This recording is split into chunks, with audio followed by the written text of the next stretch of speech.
बच्चों, मैं अर्पित आप सभी लोगों को अपने YouTube channel Sainath classes Karaudi कला में स्वागत करता हूं। आज हम लोग जो विज्ञान की सीरीज चलाए थे यूपी बोर्ड इम्पोर्टेंट क्वेश्चन की, आज उसमें हम लोग नेक्स्ट वीडियो पर चलते हैं।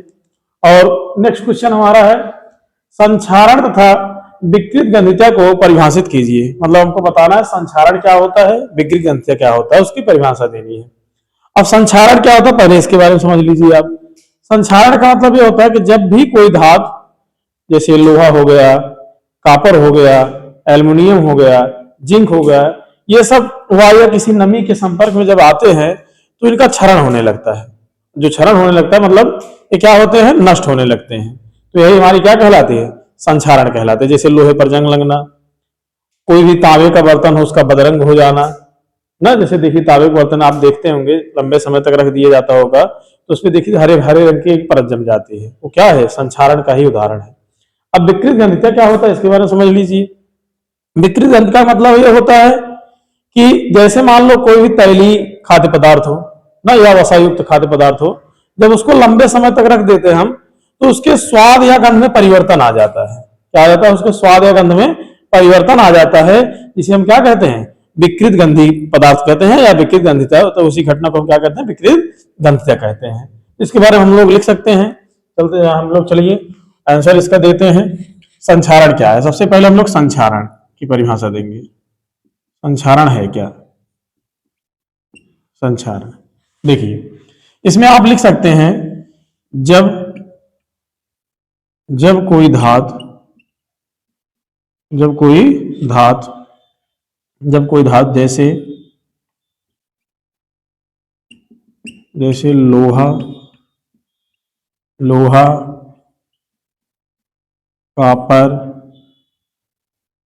लोहा कॉपर जिंक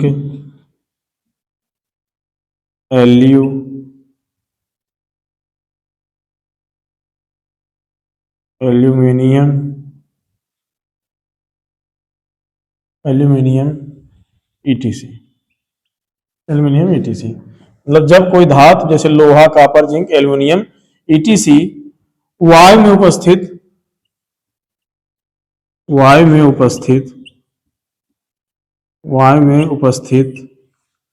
में उपस्थित ऑक्सीजन व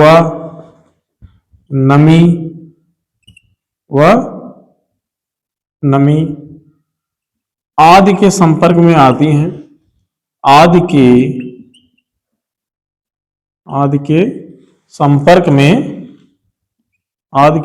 में आती हैं। क्या होती हैं, जब कोई धातु जैसे लोहा कॉपर जिंक एल्युमिनियम वायु में उपस्थित ऑक्सीजन व नमी आदि के संपर्क में आती हैं तो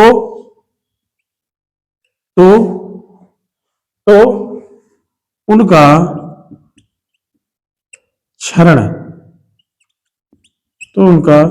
क्षरण होने लगता है,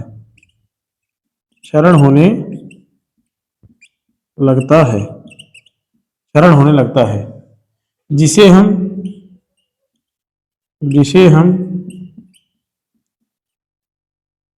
संक्षारण कहते हैं।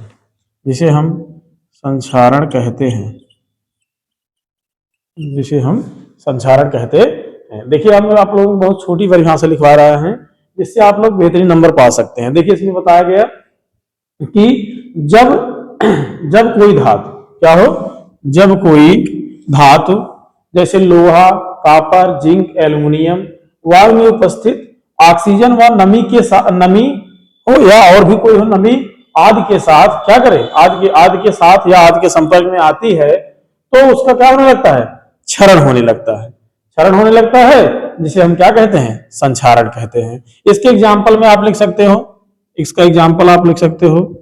जैसे आप लिख सकते हो लोहे पर जंग लगना,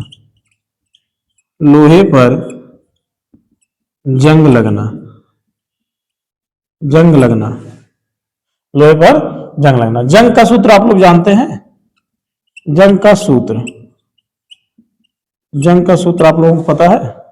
जंग का सूत्र होता है Fe2O3 × X H2O ना। लेकिन इसको आप लोग हमको बताएंगे, जंग का सूत्र क्या है आप लोग हमको कमेंट करके बताएंगे वीडियो में ना क्या है। ठीक, जैसे लोहे पर जंग लगना हो गया। दूसरा आप एग्जाम्पल लिख सकते हो चांदी का, चांदी का बदरंग हो जाना, बदरंग हो जाना, बदरंग हो जाना। और भी एग्जाम्पल आप लिख सकते हो, जैसे तांबा है, जैसे एग्जाम्पल इधर ही लिख दे रहे हैं, तांबे के बर्तन का, तांबे के बर्तन का, तांबे के बर्तन का क्षरण,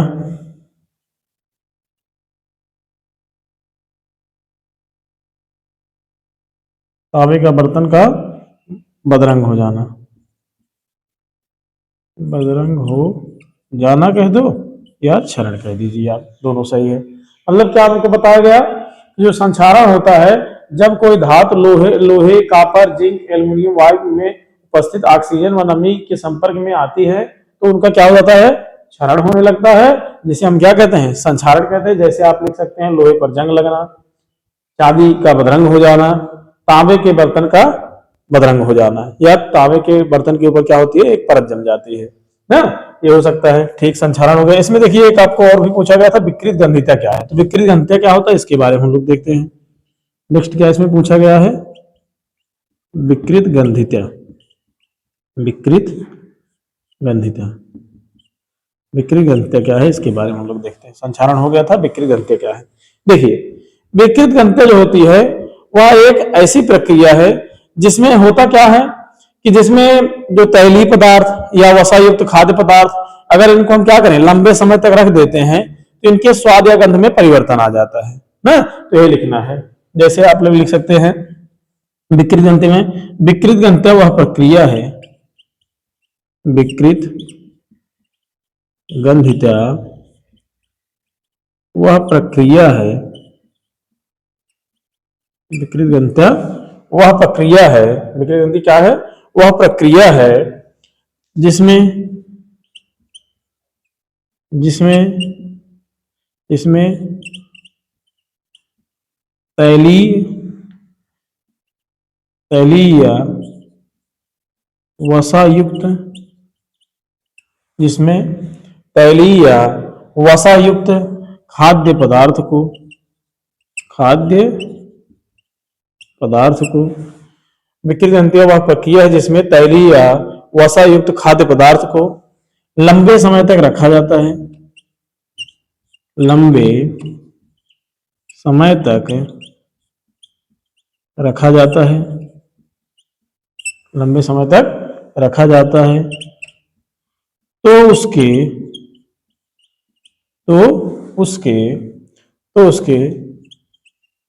स्वाद व रंग में, तो उसके स्वाद व रंग में परिवर्तन हो जाता है, स्वाद या रंग में परिवर्तन हो जाता है, परिवर्तन हो जाता है, जिसे हम क्या कहते हैं, विकृत गंधिता कहते हैं ना, जिसे हम विकृत गंधी पदार्थ कहते हैं या विकृत गंधिता कहते हैं, जिसे हम विकृत गंधी पदार्थ कहते हैं, विकृत गंधी पदार्थ कहते हैं। तो ऐसे आप इस प्रकार लिख सकते हैं, विकृत गंधी के प्रभाव से क्या लिख सकते हैं, विकृत गंधिता वह प्रक्रिया है जिसमें तैलीय या वसायुक्त खाद्य पदार्थ लंबे समय तक रखा जाता है तो उसके स्वाद व रंग में क्या जाता है, परिवर्तन हो जाता है, उसके स्वाद या रंग में परिवर्तन हो जाता है, जिसे हम क्या कहते हैं, विकृत गंधी कहते हैं ना, और इसमें विकृत गंधी कहते हैं, और ये प्रक्रिया हमारी क्या कहलाती है, विकृत गंधिता कहलाती है। चलिए ठीक है, हम लोग चलते हैं अपने नेक्स्ट क्वेश्चन पर।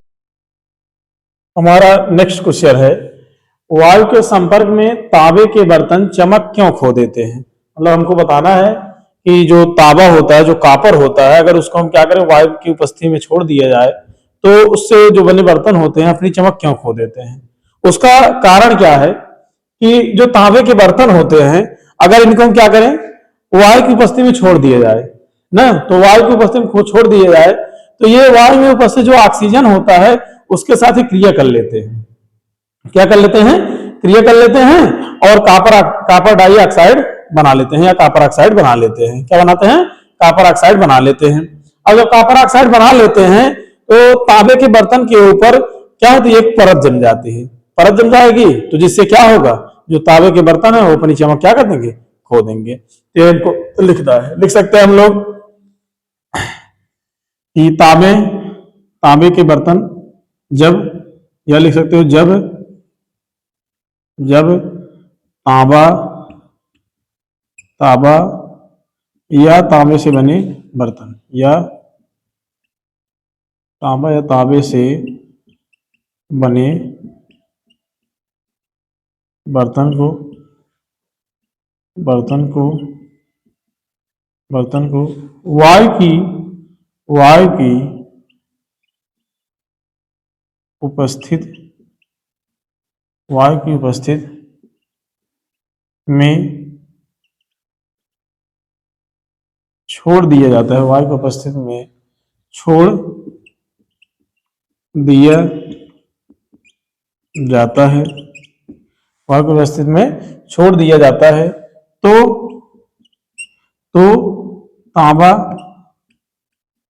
तांबा कह दीजिए या आप कह सकते हो कॉपर। तो तांबा वायु में उपस्थित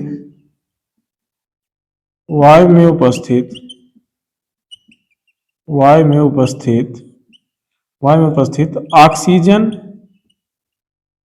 तो वायु में उपस्थित ऑक्सीजन से क्रिया कर लेता है। वायु में उपस्थित ऑक्सीजन से क्रिया कर लेता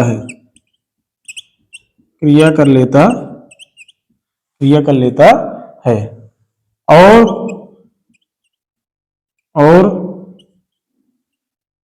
कॉपर ऑक्साइड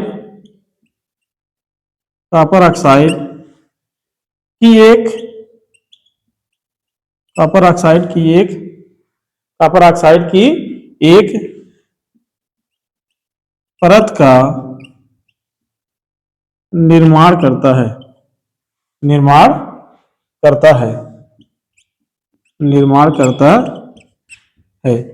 जिससे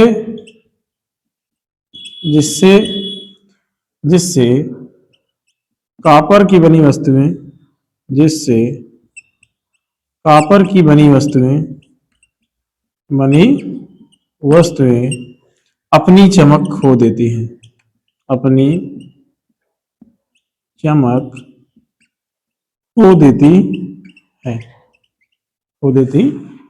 जैसे हम लोग क्या समझे कि जब तांबा या कॉपर से बनी वस्तुओं को हम क्या करते हैं, वायु के संपर्क में छोड़ देते हैं तो वो क्या करती है, वायु से क्रिया कर लेते हैं और वायु में उपस्थित ऑक्सीजन से क्या करती है, क्रिया कर लेती है और क्रिया करके क्या बना लेती है, कॉपर ऑक्साइड बना लेती है। जैसे इसके लिए आप समीकरण दे सकते हैं, कॉपर का आप लोग को पता होगा संकेत Cu होता है। ये वायु में उपस्थित किसके साथ, ऑक्सीजन के साथ क्रिया कर रही है। वायु में उपस्थित ऑक्सीजन के साथ क्रिया कर रही है और क्या बना ले रहा है, कॉपर ऑक्साइड बना ले रहा है। कॉपर ऑक्साइड बन रहा है, ये क्या है, कॉपर है। ये क्या है आपको पता है, वायु में उपस्थित ऑक्सीजन है और बना क्या रहा है, कॉपर ऑक्साइड। क्या बना रहा है, कॉपर ऑक्साइड बना। इसको हम लोग संतुलित कर लेते हैं। इधर देखिए ऑक्सीजन 2 है, इधर ऑक्सीजन 1 है, 2 कर लीजिए। इधर 2 करने से कॉपर भी 2 हो गए, इसलिए यहाँ पर भी 2 करेंगे। तो ऐसे आप लोग इस क्वेश्चन को लिख सकते हैं। ये एनसीईआरटी क्वेश्चन है, ये पेपर में आने की संभावना इसकी बहुत, इसलिए इसको आप लोग इंपॉर्टेंट क्वेश्चन की दृष्टि में रखेंगे ही। इंपॉर्टेंट क्वेश्चन की सीरीज चल ही रही है, लेकिन इसको कुछ आप लोग मोस्ट इंपॉर्टेंट की श्रृंखला में रखेंगे, ये इसका आने की ज्यादा चांस है। एक आप लोग को बताएंगे वो कि मैग्नीशियम रिबन को वायु में जलाने से पहले साफ क्यों किया जाता है, इसको आप लोग को बताए होंगे, वो भी एनसीईआरटी क्वेश्चन था। नेक्स्ट वीडियो में है, उसको आप वहां से देख सकते हैं और ये भी क्वेश्चन आप लोग को इंपॉर्टेंट है, इसको भी आप लोग ध्यान दीजिए। चलिए ठीक है, हम लोग अपने चलते हैं नेक्स्ट क्वेश्चन पर। ठीक है, हम लोग नेक्स्ट क्वेश्चन हमारा है, इसमें कह रहा है कि स्तंभ ए से स्तंभ बी को सुमेलित कीजिए। मतलब क्या करना है कि हमको जो ये स्तंभ एक दिया गया है, स्तंभ दो से हमको क्या करना है, इसको सुमेल कराना है, मतलब इसका मिलान कराना है। इसमें हम लोग को बताना है ये जो दिया है प्रबल अम्ल, इन सब में कौन सा प्रबल अम्ल है उसको हमको छांट के दिखाना है। दुर्बल अम्ल कौन है, उसको दुर्बल अम्ल से हमको मिला देना है। प्रति अम्ल क्या है, उसको प्रति अम्ल से मिलाना। मतलब कहने का क्या मतलब है, इसमें जो दिए हैं हमको उसको क्या कर देना है, इसमें सुमेलित कर देना है। अब आप लोगों को पहले तो सबसे पहले ये पता होना चाहिए कि प्रबल अम्ल क्या होता है, दुर्बल अम्ल क्या होता है, प्रबल क्षार क्या होता है, दुर्बल क्षार क्या होता है, ये सब आप लोग पढ़े ही होंगे। इसमें थोड़ा आप लोगों को बता दे रहे हैं प्रबल अम्ल किसे कहते हैं। प्रबल अम्ल या दुर्बल अम्ल क्या है, इसके बारे में समझिए। प्रबल अम्ल का मतलब ये होता है कि जो क्या हो, अपने जलीय विलयन में क्या हो जाए, पूर्ण रूप से आयनित हो जाए, वो क्या होते हैं, प्रबल अम्ल होते हैं। जैसे प्रबल अम्ल की आप लोग पहचान कर सकते हैं कि आप जैसे मान लीजिए HCl हो गया ना, हाइड्रोक्लोरिक अम्ल हो गया, या H2SO4 हो गया, सल्फ्यूरिक अम्ल हो गया, या आपको HNO3 हो गया, HNO3 नाइट्रिक अम्ल हो गया। ये सारी चीजें देखिए, एक चीज आप लोग को देखिए, एक चीज और लिख दे रहे हैं, जैसे H2CO3 ये भी आपका अम्ल ही है, या CH3COOH ये भी आपका अम्ल ही है। ये सारे क्या है, अम्ल के ही उदाहरण है। लेकिन इसमें कौन से प्रबल अम्ल है, कौन से दुर्बल अम्ल है, इनको हम कैसे पहचान करते हैं। एक चीज आप ध्यान दीजिए, आपके दिमाग में रहने के लिए आपको ट्रिक समझ ही लीजिए। ट्रिक ही एक प्रकार की है ना, जिसमें आप लोगों को कार्बन देखने को मिल जाए। जिस फार्मूले में आपको कार्बन देखने को मिल जाए वो समझ लीजिए कि आपका दुर्बल अम्ल है, हमेशा समझ लीजिए वो दुर्बल अम्ल है। जैसे देखिए ये सब आप चीजें लिखे हैं, अब यहाँ पर आप देखिए HCl लिखे हैं, HCl इसको कार्बन में समझ लीजिएगा, ये क्लोरीन है, कार्बन नहीं है। HCl जैसे हो गया, H2SO4 देख लीजिए, HNO3 देख लीजिए, इन सब में देखिए कहीं आपको कार्बन दिखा, नहीं दिखा। तो इसका मतलब ये जो तीनों हैं किसके उदाहरण है, ये तीनों प्रबल अम्ल के उदाहरण हैं। किसके उदाहरण है, प्रबल अम्ल के उदाहरण है। अब आप यहां देख लीजिए प्रबल अम्ल यहां पर कौन सा है। अब देखिए इसमें HCl, H2SO4 या HNO3 में आपको कोई देखने को मिल रहा है। यहाँ पर आप देखिए आपको एक देखने को मिल रहा होगा H2SO4, ये देखिए आपको देखने को मिल रहा होगा H2SO4। इसका मतलब कि पहले का क्या है, ई सही है। हम इसको मिला नहीं रहे हैं, इसी के सामने लिख दे रहे हैं जो भी सही होगा, तो आप लोग उसको मिला लीजिएगा। जैसे यहाँ मिलाएंगे तो आप लोग पहचान नहीं पाएंगे कौन किससे मिल रहा है। तो इसका मतलब प्रबल अम्ल किससे है, कौन सा है, H2SO4 है, मतलब ई वाला है। तो यहाँ पर हम आप लोगों को आगे ई लिख दिए, आप लोग समझ लीजिएगा।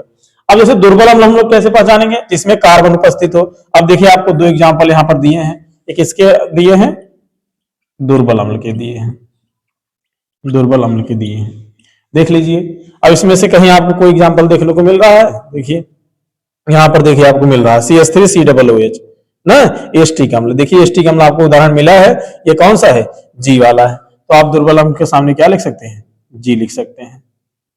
अब यहाँ पर प्रति अम्ल क्या है, प्रति अम्ल को आप लोग जानते होंगे, जो अम्ल की तरह व्यवहार दिखाते हैं उसको हम कहते हैं प्रति अम्ल। जैसे प्रति अम्ल है, यहाँ पर आपको देखो दे दिया, साफ साफ दिया, मिल्क ऑफ मैग्नीशिया, ये क्या है, आपका प्रति अम्ल है। तो इसको हम प्रति अम्ल लिख देंगे, इसको मतलब इसका सुमेल हम किससे कर देंगे, यप से कर देंगे। अब देखिए यहाँ पर प्रबल क्षार और दुर्बल क्षार आ गया, फिर से दो शब्द आ गया। प्रबल क्षार किसे कहते हैं, दुर्बल क्षार किसे कहते हैं, इसको आप समझ लीजिए।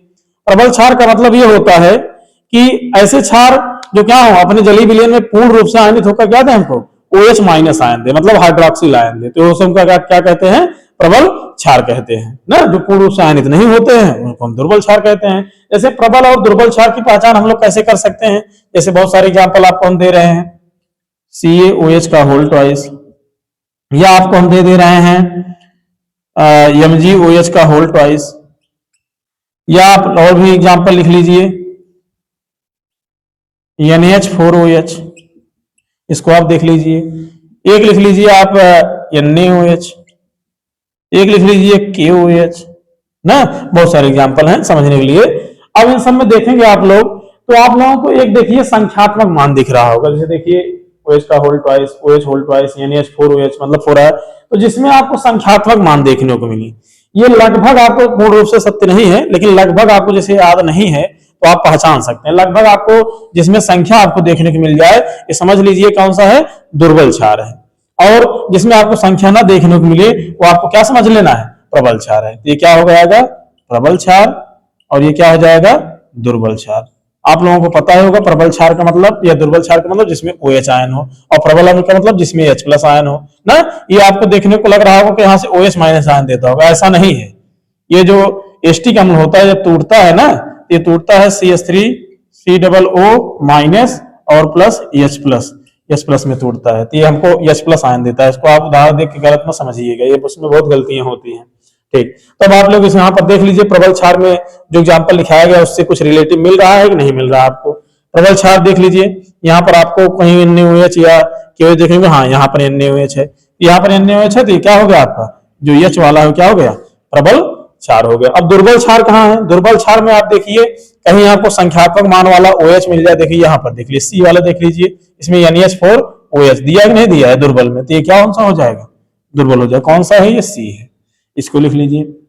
अब उदासीन लवण किसे कहते हैं, इसको आपको समझना है। उदासीन लवण, अम्लीय लवण, क्षारीय लवण क्या होते हैं, पहले इसके बारे में आप समझिए। उदासीन लवण का मतलब होता है कि ऐसे लवण जिनको क्या हो, जलीय विलयन में क्या हो जाए, अगर टूटे तो ना हमको H प्लस आयन दें और ना ही OH माइनस आयन दे, मतलब कोई भी आयन न दें ना, उनको हम क्या कहते हैं, उदासीन लवण कहते हैं। अम्लीय लवण किसको कहते हैं, जो अपने जलीय विलयन में क्या दें, जिसमें जिसके अम्लीय विलयन में क्या दें, H प्लस आयन दे दे ना। और उसके बाद क्षारीय लवण किसे कहते हैं, जिसको तोड़ने के बाद क्या हमको क्षारीय गुण का मिले, मतलब जैसे OH माइनस आयन देखने को मिले। ठीक है, तो उदासीन लवण का एग्जाम्पल हम लोग जैसे देखते हैं, आप लोग को पता होगा NaCl, देखिए NaCl यहाँ पर दिया है, इसको आप अगर जलीय विलयन में तोड़ेंगे तो NaCl किसमें टूटता है, आप लोग को पता होगा Na प्लस और प्लस Cl माइनस में टूटता है। तो यहाँ पर आपको कहीं H प्लस और OH माइनस आयन देखने को मिला, नहीं देखने को मिला, तो इसलिए जो J वाला है वो क्या है, ये जो J वाला है ये क्या है, उदासीन लवण है। अब अम्लीय लवण किसे कहते हैं, जिसमें H प्लस आयन देता हो। अब आप लोग देख लीजिए कौन सा ऐसा लवण है जिसमें आपको H प्लस आयन देखने को मिले। देखिए इसको आप तोड़ेंगे, इसको आप तोड़ दीजिए, NaH4Cl जो दिया है, अगर इसको आप तोड़ेंगे तो क्या क्या देगा हमको, अम्लीय माध्यम का H प्लस यहाँ से मिलेगा, मतलब NaH3 NaH4 जब जुड़ता है तो यहाँ पर एक प्लस लग जाता है इसके ऊपर, तो इसलिए क्या होगा, NaH4 जो Cl है वो कैसा हो गया, हमको अम्लीय लवण मिल गया। तो यहाँ पर आप लिख लीजिए NaH4Cl वाला कौन सा है, B है, तो आप इसको B लिख लीजिए। अब क्षारीय लवण क्या है, ऐसे लवण जो क्या देते हो, OH माइनस आयन देते हो। तो यहाँ से आप लोग देख लीजिए OH माइनस वाले कौन से हैं, OH माइनस कहाँ पर गया, चलिए ठीक देखते हैं हम लोग, H2SO4 NaH4OH, यहाँ पर देख लीजिए NaH4OH आपको देखने को मिल रहा है, नहीं देखने को मिल रहा है, ये कैसे लवण हो जाएंगे, या इसको आप लिख सकते हैं, या यहाँ पर आप चले आइए Na2CO3 भी है, ये भी आप लिख सकते हैं। चलिए ठीक है, इसको लिख दीजिए Na2CO3, क्योंकि दुर्बल क्षार में हम उसको NaH4OH को लिख चुके हैं। यहाँ पर क्या हो गया, जो ये आपका क्षारीय लवण है वो कौन सा है, क्षारीय लवण कहाँ गया, ये है I वाला है, ये आपका क्षारीय लवण हो गया। अब प्राकृतिक सूचक और संश्लेषित सूचक क्या है। अब देखिए प्राकृतिक सूचक का मतलब जो हमको प्रकृति, जैसे आपको हल्दी है, हल्दी देखिए आप लोग अगर लिटमस पेपर इसको डालें तो हल्दी क्या होगा, जो पीला रंग है उसका किसमें बदल जाता है, लाल रंग में बदल जाता है। तो ये हमको क्या प्रकृति से प्राप्त होती है हल्दी ना, इसको हल्दी का निर्माण थोड़ी किया जाता है, तो इसलिए जो क्या हो गया, प्राकृतिक सूचक हो गया। तो मतलब ये वाला जो क्या है प्राकृतिक सूचक है, और संश्लेषित सूचक कौन सा है, मेथिल आरेंज। मेथिल आरेंज को हम लोग क्या करते हैं, बनाते हैं, ये डी है। तो ये सब आप चीजें सुमेल कर सकते हैं, इसको आप जोड़ लीजिएगा। चलिए ठीक है, आज हम लोग यहीं तक रखते हैं, हम लोग मिलेंगे अगले वीडियो में और नेक्स्ट क्वेश्चन के साथ मिलेंगे। धन्यवाद।